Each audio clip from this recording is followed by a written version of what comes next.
Paint Pots and Queens. The stations on the line were being painted.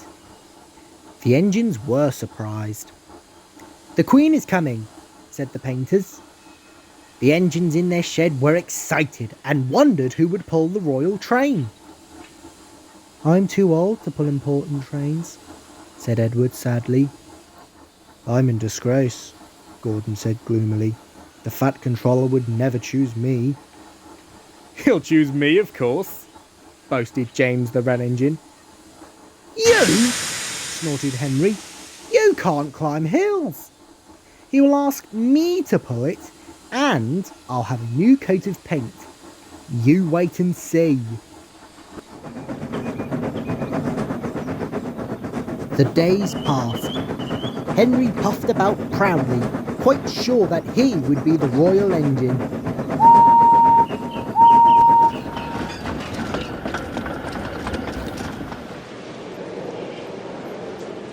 One day, when it rained, his driver and fireman stretched a tarpaulin from the cab to the tender to keep themselves dry. Henry puffed into the big station. A painter was climbing a ladder above the line. Henry's smoke puffed upwards. It was thick and black. The painter choked and couldn't see. He missed his footing on the ladder, dropped his paint pot, and fell plop onto Henry's tarpaulin.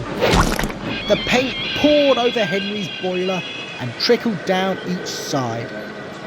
The paint pot perched on his dome. The painter clambered down and shook his brush at Henry. "You spoil my clean paint with your dirty smoke," he said, "and then you take the whole lot and make me go fetch some more." He stumped crossly away. The Fat Controller pushed through the crowd. "You look like an iced cake, Henry," he said. "That won't do for the royal train. I must make other arrangements." He walked over to the yard. Gordon and Thomas saw him coming and both began to speak. "Please, sir, one at a time," smiled the Fat Controller. "Yes, Gordon?" "May Thomas have his branch line again?"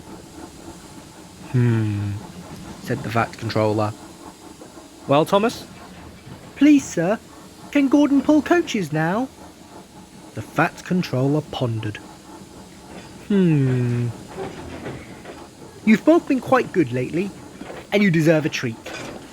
When the Queen comes, Edward will go in front and clear the line, Thomas will look after the coaches, and Gordon will pull the train." "Oh, sir!" said the engines happily. The great day came. Percy, Toby, Henry and James worked hard bringing people to the town.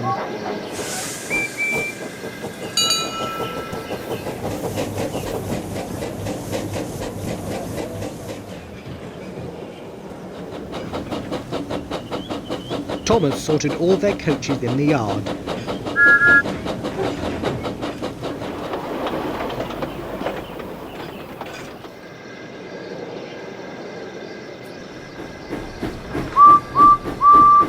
"They're coming!" Edward steamed in, looking smart with flags and bright paint. 2 minutes passed. 5, 7, 10.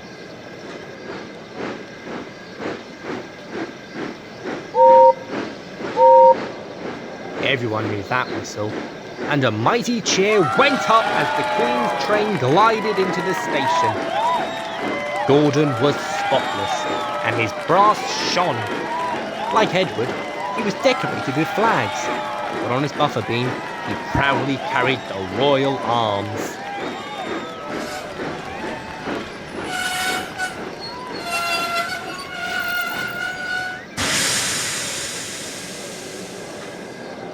The Queen was met by the Fat Controller, and before doing anything else, she thanked him for their splendid run. "Not at all, Your Majesty," he said. "Thank you." "We have read," said the Queen to the Fat Controller, "a great deal about your engines. May we see them, please? So he led the way to where all the engines were waiting. Whistled Toby and Percy. "They're coming!" "Shh, shh," hissed Henry and James. But Toby and Percy were too excited to care. The Fat Controller told the Queen their names, and she talked to each engine. Then she turned to go. Percy bubbled over.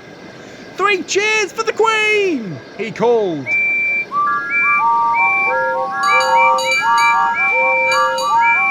Whistled all the engines.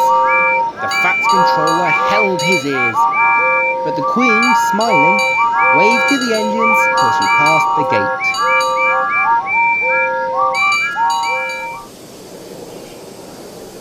Next day, the Queen spoke specially to Thomas, who fetched her coaches, and to Edward and Gordon, who took her away.